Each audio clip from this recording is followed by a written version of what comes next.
salut les gens, j'espère que vous allez bien, parce que moi ça va super. Et aujourd'hui on se retrouve pour une nouvelle vidéo, donc où on va voir beaucoup de chewing-gum. Donc avant de commencer, j'aimerais remercier les chaînes communautaires, donc merci à vous si vous me plaudez comme d'habitude, ça fait super plaisir. Et donc je voulais changer un petit peu de sujet, donc aujourd'hui, comme vous voyez on va parler de chewing-gum. Donc c'est parti. Avant de commencer, je vais vous dire ma définition propre de ce que je pense d'un chewing-gum tout simplement. Tout d'abord, qu'est-ce que c'est le chewing-gum?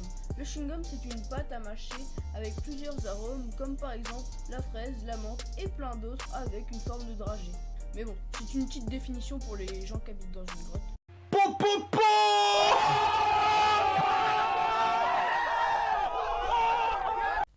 Et ouais, je fais du clash maintenant, je fais du clash. Et ouais, je suis chaud là, je suis chaud putain.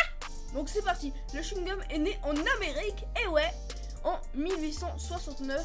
69, t'as compris non, je sais pas drôle. Donc par Antonio Lopez de Santa Anna, donc il a eu l'idée comme ça, je sais pas comment. Donc c'est un général mexicain qui a été chassé de son pays par la révolution. Donc il arrive à New York avec son trésor. Donc c'est pas son trésor, pour nous un trésor c'est des sous, mais lui son trésor c'est 250 kg de sève de sopotillier. Riz des potiers. Lui des potillés s'il vous plaît. Lui des potillés. Non, je rigole. Donc ouais, en fait c'est ça son trésor. Donc saupotiller, je crois que c'est une plante. Donc je vous mettrai ce que c'est en image. Donc je vous lis 250 grammes de 250 kg de sève séchée de saupotiller pour en faire un substitut au caoutchouc. Il charge Thomas Adams de négocier le chiclet. Donc le chiclet, ce sera encore une photo qui va apparaître maintenant. Finalement s'avère impropre, mais Adams le conserve et le revend aux pharmacies à un coût inférieur à la paraffine. Et donc histoire numéro 2, donc cette histoire là ça raconte comment le chewing-gum est arrivé en Europe. Donc c'est parti.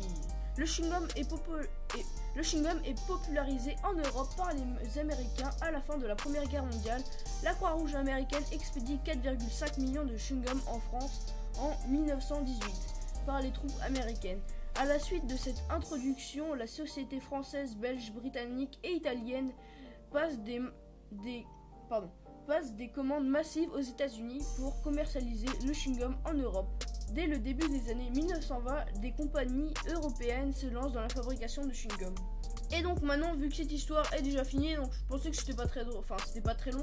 Donc je vais vous faire encore quelques minutes pour arriver au moins à 5 minutes de vidéo. Donc voilà, ma petite analyse là. Et maintenant, qui est le pays qui mange le plus de chewing-gum tout simplement?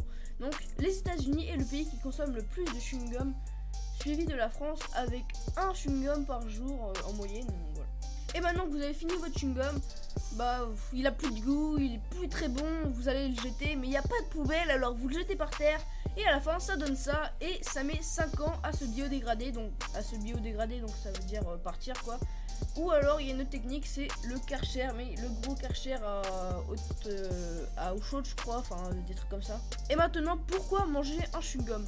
Donc beaucoup de gens mangent des chewing-gums pour le stress, le plaisir, la laine, pour nettoyer ses dents et pour la faim. Mais pour la faim, je voudrais vous dire que il faut prendre des chewing-gums sans sucre.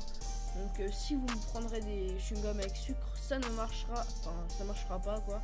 Et maintenant qu'on vient de parler des avantages, parlons des inconvénients. Donc la consommation de chewing-gum peut être mortelle chez les enfants de moins de 3 ans, car s'ils avalent le chewing-gum, ça peut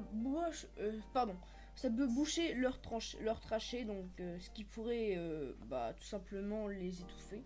Donc Et vu que je suis super sympa, et ouais. Faux. Et merde, il m'a clashé. Et non, pourquoi tu me clashes comme ça?